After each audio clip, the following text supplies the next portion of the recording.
for the foul. Is Thomas Sandstrom sending one in to Gretzky, who loves to set up behind the net. To Sidor, who scores!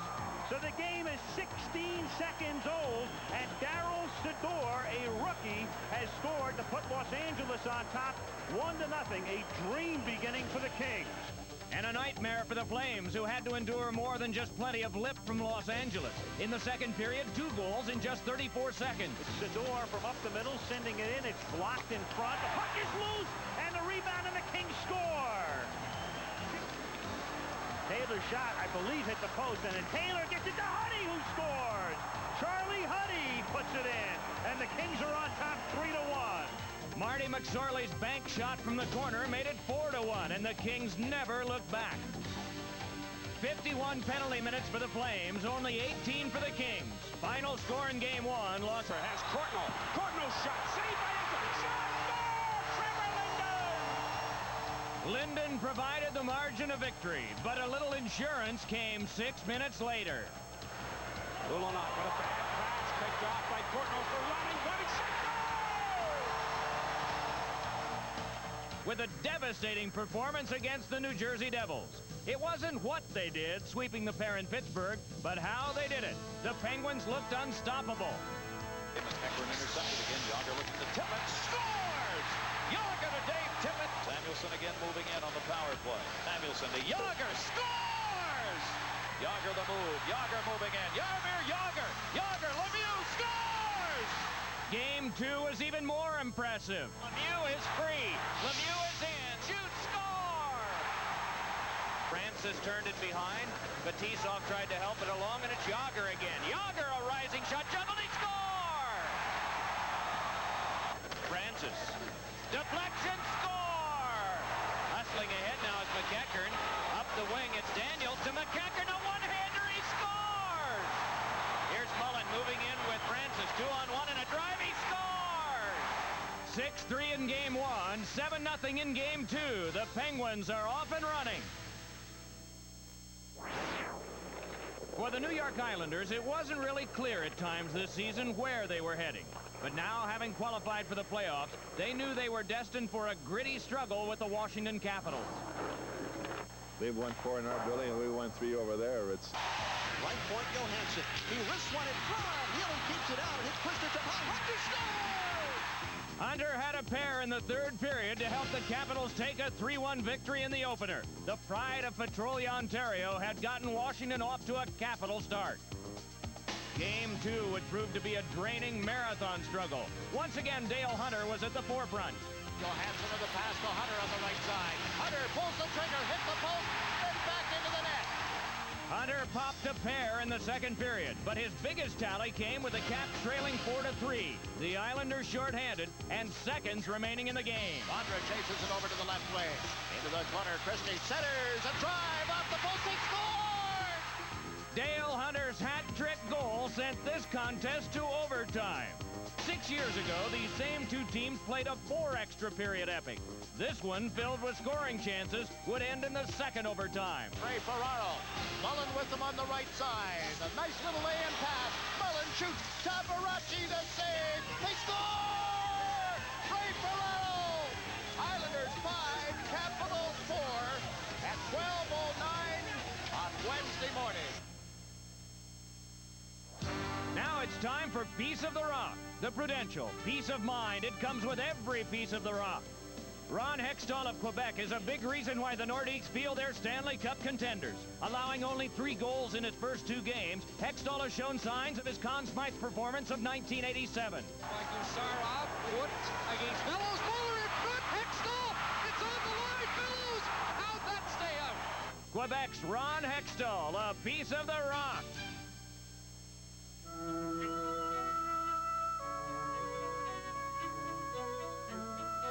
Here's Bob Gallerstein.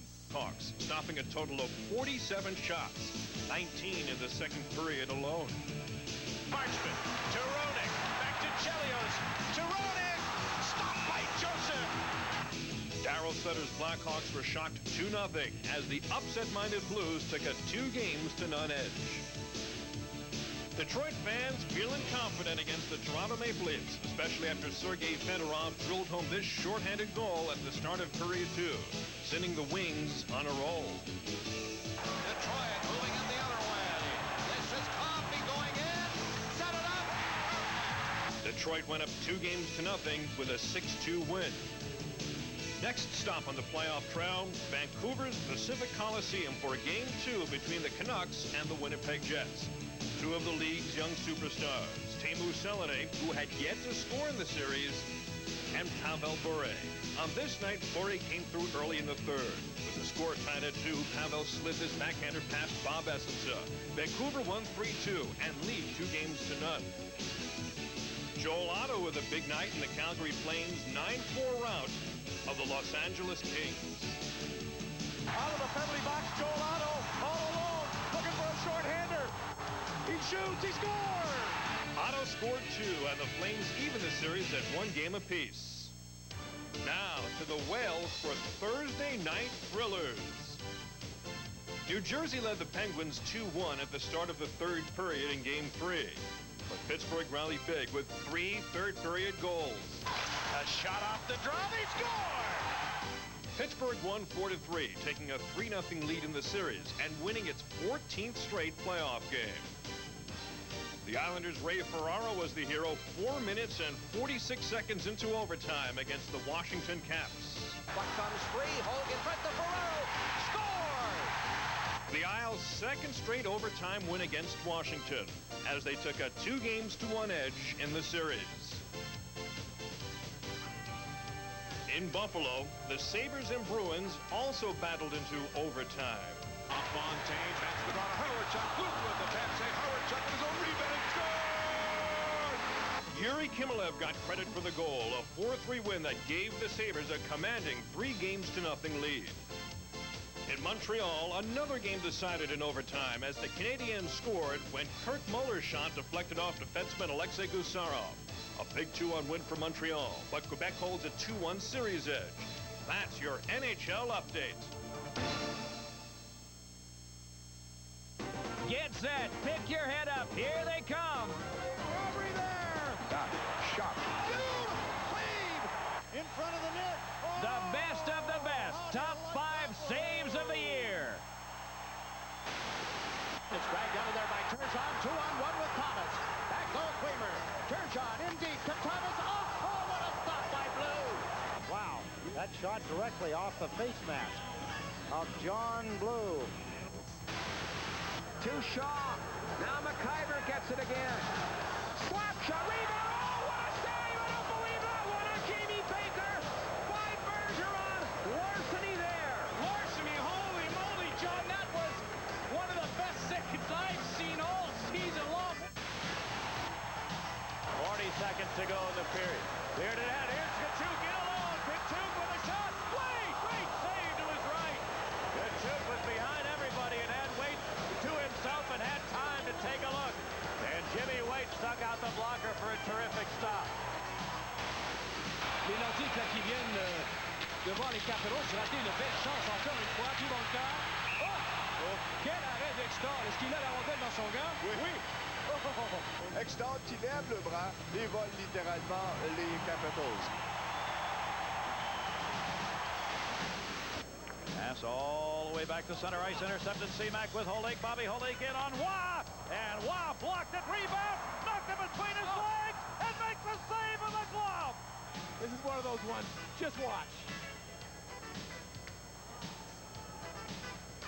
Oh, you gotta be kidding. You can't kid about the best. Take a shot with us next time on Power Stick Hockey Week. Washington Capitals are still alive in their NHL Patrick Division playoff with the New York Islanders. Ally Afraidy scored 3 of the Caps, 6 goals in the 6-4 victory. New York's Ray Ferraro one-upped Iafrate by scoring all 4 Islander goals, but Washington wins the game, still trailing in the best-of-7 series, however, 3-2. In the other, Patrick...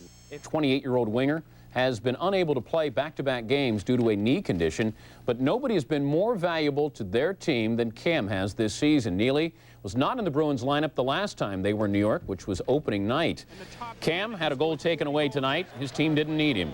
They got goals from unlikely sources. Dmitry Kartalnov, the shot, Mike Richter, but then Kartalnov knocks it back in. We're tied at 1. It's 2-1 Bruins in the second. Kartalnov, great redirection off the Glenn Wesley pass, beats Richter. Say goodbye to Richter. Say hello to Healy. 3-1 Bruins. Brent Hughes, Glenn Murray, Joseph Stumple, 5th of the year.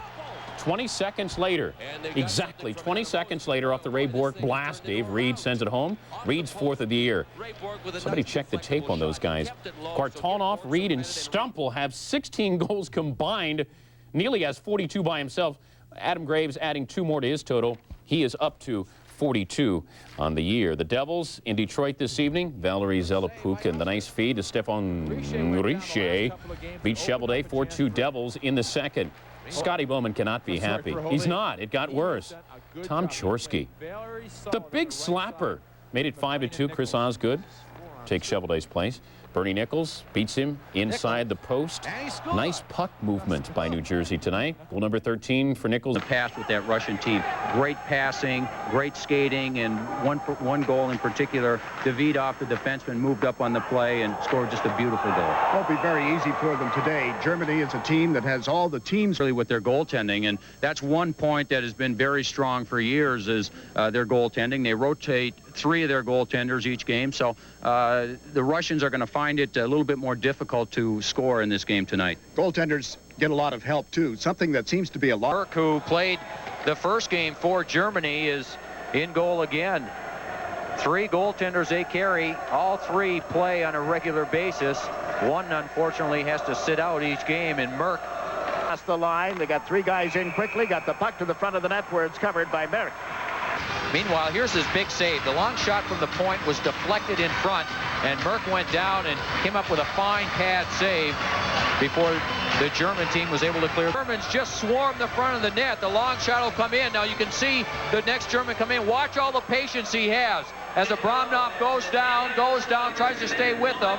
And on the play, Trunchka scores, showing great patience. And boy, he didn't have much room to put this puck in. Watch Abramov go down a little prematurely. And then Trunchka from a bad angle with the backhand shot just inside the far post to give Germany hustles back, but here's Vareski from back of the net. Left the puck there. It slides right out in front. A backhand shot denied by Merck, excuse me, the goaltender. In this game, very important for them to score the next goal. Vinogradov set up in front, shoots. Nice stop by Merck. You simply don't want to fall behind to the penalty. Merck had to make a good stop right in front on Vinogradov. Smirnov, number 5, the Russian defenseman in front. He's got a chance to clear it. He just simply loses it after it goes off his skate. And Trunchka, number 14, is right there. But there's Smirnov. He has a chance to do something with it. And Trunchka is in the perfect position. Smirnov after the play. And they don't allow Russia to get a shot off. Now Vinogradov moves in, shoots one that is grabbed and held by a Penguin logo on the Red Army uniform. And they certainly have pumped some money into that team, I would think. Yeah, and they're even talking about the Russian Mafia as well.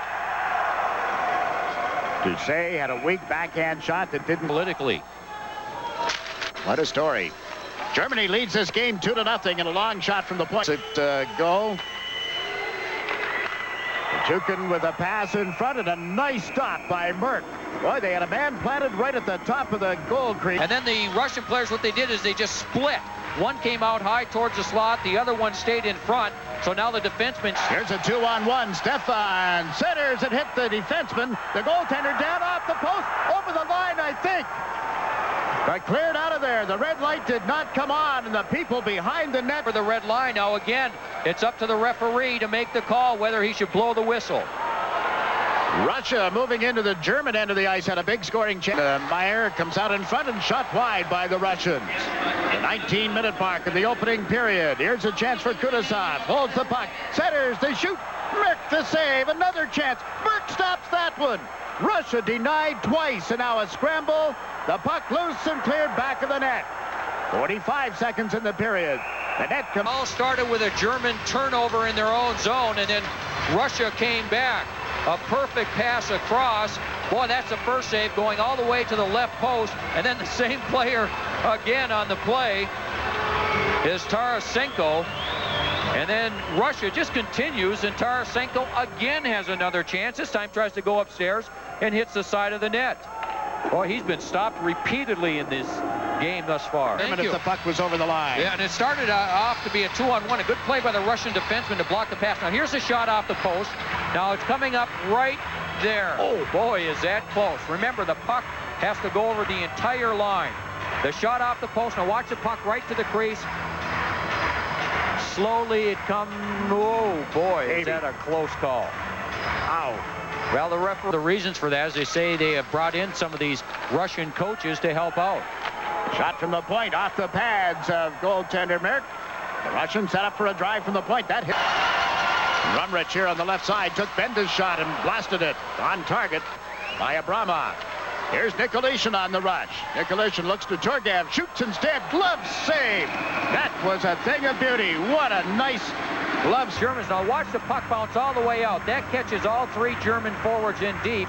And then Nicolishin ends up with the final shot on the 3-on-2, a quick snapshot that Merck just makes a great glove save on. Look at this. Oh, what reflexes by Merck. 26 years of age, been in this game. The shot got through the defense and a bit of a scramble. Play. Look at this passing. Now Stefan goes right to the front of the net. Perfect pass on the stick. He wastes no time at all. What a passing play between Stefan and number 7 is Brondel. Look at this pass. Through the legs, right on the stick. And with the goaltender Abramov playing Brondel on the side, he gives the perfect pass back to Steph. Your passes. Puck did come out in front of the Russian goal. Ustorf has held it in, drives around the defense, put it in front, off the post. Wow, what a chance for Trunkcha. Russia was in the B pool. I'm sorry, Germany was in the B pool. Russia has been the team that has come on. They're forechecking and getting some chances. And on that last play, Franz with the shot. It in the middle. Here's Nicolishin across the line. Chendeleyev is out of the box. The puck centered. Grabbed. It was going wide. It was a delayed call, and in front of the net, watch number 23, Torgayev. Here's the initial play. They're shorthand. Now watch Torgayev all alone in front of the net, the Russian player. Tries to get the puck up high over the shoulder of Merck, but he's right there to make a save. Boy, he has really been something. But look how the Russians leave Torgayev all alone in front. And Merck again makes the first save, but following that save, you notice the goaltender, Merck, slaps it around the boards. Covering the near point is Sorokin. Kudasev's pass is blocked, comes back. Here's Sorokin with a shot to a screen, hit the outside of the net. They raise it at the side of the goal, can't tuck it in. That's Kuzmanov going to the corner for the Russians. Turned it back toward the blue line. Smirnov waits. Chews up a little bit of this precious time in the power play. They spread things out and now try a shot that doesn't get through the defense. Sorokin comes to the right point. Fed it back. Smirnov to Kuzmanov, who tried a one-timer that went off the heel of his stick. Rezan was pushed as he went to the puck. Fed it back. Smirnov to Sorokin. Up the slot. Shoots. Pad save by Merck. Very confident. He has really been something. The long shot's going to come from the point by Sorokin. Look, he just walked in. He's inside the top of the circles. And Merck, who kind of stays back in his net a little bit, the quickness of that left leg coming out to make that save was really something. Russia's still able to keep the puck in the zone. They'll have a few other chances. But again, Merck right there. Watch him go down here. Look at all those Germans. You're seeing now is a 2-on-1 rush for Germany that they just failed to finish off. On the initial shot, but watch the rebound. Merck with a great first save. He just can't get over and cover the rebound, and that's one of the few times in this game tonight that there has been a rebound shot. Merck with a great first save, but all alone is the other Russian on the other side. And power play goal on 17 opportunities. Shot here is on, and Berezin, after his own rebound, couldn't make contact. Goaltender for the United States hockey team, and Garth, yesterday evening's 3-3 tie with a minute to go didn't look possible. On what did you draw that strength from to rally the team to that tie? I think we caught a break there in the last minute or so. We got a power play goal, and I think our youthful enthusiasm really pulled through for us. You've been facing a lot of shots, and specifically a couple of penalty shots that could have determined the outcome of the game. Describe what was going through your mind during the first one. Well, the first one was Nedved came down on me, and I tried to come out as far as I could and cut down the shooting angle, and as it turned out, I got out a little too far, and he has such a long reach that he put a backhand right behind me. And the second one that you stopped, it could have put the game out of reach 4-2. Instead, it denied the Canucks that goal. Yeah, I think that was probably a big one because we would have been down by 2 in the third period late, and as it turned out, he tried going to his backhand, and it was a little bit different move, but I stayed with him, and I got a pad on it, and we were fortunate enough to pull out a tie at the end. Well, we are... of the puck, but the referee looked hurt there for a while before Kudashov finally finishes things off. Boy, he really let a shot go all kinds of time, and he just beats Merck cleanly over the right shoulder. It seemed to fool Merck somewhat. Look at all the time Kudashov has. Now Merck looks to his left first, and then the shot goes over his right shoulder. Alexei Kudashov's first goal. And the puck was poke-checked on the play, and Germany went back the other way. Boy, the quick wrist shot, but that's a shot that should be stopped on the play. And Coomer lets go the quick wrist shot. It looked like Abramov got a... The Vidas pass was tipped, the puck loose, up comes Abramov to cover it. Doucet had it up. He'll get the initial shot. Now the rebound is right there, and Steffen tries to get it. Now watch what happens. He's got a wide open net, and Yuvtukin pulls him down. Brando, we talked about him earlier. His offensive prowess, tries to slip one in. Steffen, who has played well in this tournament, then has a wide open net with the goaltender down. And you have two. What's happening? I think what we see here, the Germans, you can see 4 guys in the box, which is how a penalty should be killed, and they're all staying tight in their box. They're not chasing the puck around, giving the Czech players the shots from the outside. We see a block shot there. The Germans have been doing a great job of blocking shots. Another shot, and that's blocked as well. It never gets through to the goalie. Here we see a great save by Heiss. When you're in close, I think everybody in hockey, and even especially youngsters, when you're watching this, you have to know to go high. Whenever you're in low, the goalie's going to go down, and this time he's way out of the play, but gets his stick back there. But whenever you're in tight, you got to go upstairs. The puck's got to be high. As you look over the shoulder to Peter Brise, and of course at the other end of the ice, it's been... But slides in his second chance, just inside the post, tying it at 3. Later in the first, the wing Stevie Y circling the net and feeding Keith Primo, who one times it past Reddick. 4-3 for the Wings. They take the lead for good. Ahead to late in the second, and again, it's Stevie Y with the great setup for Ray Shefford, who puts it right on his stick, beats Reddick, and the Wings roll to the 7-3 victory. After allowing 3 goals on the first 6 Florida shots, Osgood stopped Joe Sacco's blast, stopped by the Flyer defense, but the puck is picked up in the slot by Tim Sweeney, who passes perfectly to Bob Corkum. That's his 20th of the season. 2-zip for the Ducks after 1. In the third, a 3-2 Ducks lead. Joe Sacco giving the Flyers fits all night. Here, knocking home his own rebound with some pretty stick work to make it 4-2. And just 5 minutes later, guess who? Sacco flying on the right side once more and scoring once more. Just a little insurance as the Ducks double up on the Flyers. Joe Sacco with 2 goals, 2 assists, has just 11 goals this year, but 6 in his last 6 games. And in off-ice news, the NHL handed out the 3rd longest suspension in league history to the Kings' Tony Granato for this. Closely, Sweden's Jonas Bergqvist seems to deflect this shot in for the tying goal, but the goal was replayed by the replay of the game taking place today. This game in your world. So what do you think? You got to come back to the next game and go for all the gusto you can handle, huh? Okay, here's Ryan Ralston in the locker room with Brian Ralston. Brian Ralston grew up to be a leading scorer for Lake Superior State University in Michigan. Scoring the goal that won the national championship in 1992. Here we go, next 2. Ron is an assistant coach there, capping a hockey career much less successful than Brian's. Attaboy, skate hard now, skate hard. As far as the genetic pool goes, I don't think I was handed a whole lot. The thing that I had, the hard work and the persistence, I think he's got that, and also the talent to go along with it. On the ice, the brothers nip at one another like puppy dogs at play, evidence of their mutual love and respect.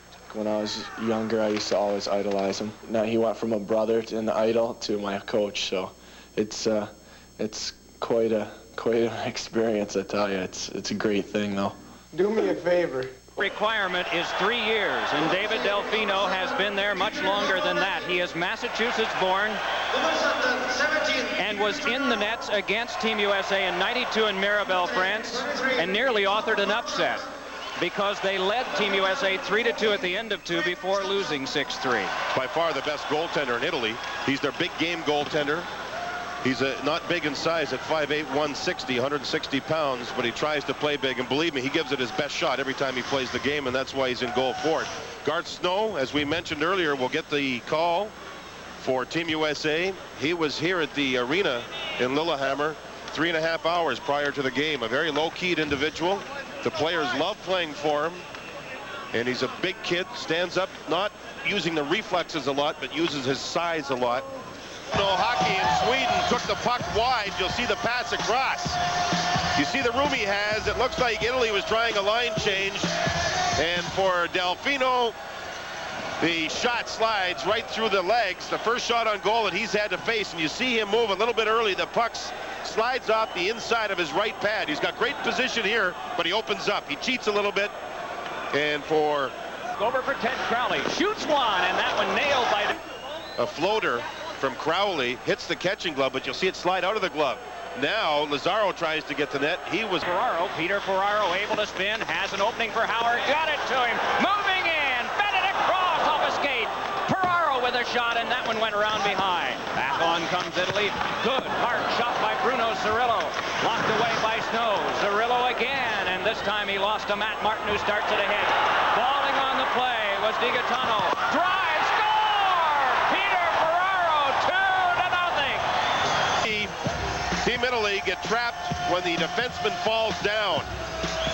Right away, Ferraro has lots of room, and he just powers the puck right through Delfino, who's an Angles goaltender. He's out, he's in perfect position, but watch him open again with that right leg. And the puck went into the identical spot as to where Savaglia's went on the first UA. Got the puck, moved it up ice, and you see the low shot that's driven right through the legs of David Delfino. This was the last play. You see the puck with a fake shot, and then you'll see Goliuzzi try the wraparound, and Snow, who's in great shape when he started. Lots of help, he says, but he's the guy. Backhand in front, and that one turned aside by Del. There you see the puck go to Savaglia, to Sacco, bingo. And Delfino, the netminder, has absolutely no chance. You see Delfino's down. For him to make the road trip across to get up first is just too long. The puck's banked in off his leg. It's 3-0 Team USA, and a goaltending change happening for David Delfino, whose family is watching in Medford, Massachusetts. It's got to be tough, but I can understand why the Italian coach Leffley is making the change. He needs something to get his team regrouped here as they trail by 3. Bruno Campese, a native of Milan, one of the 9 native Italians on this team, will come on to try to bail his team out. 3-0.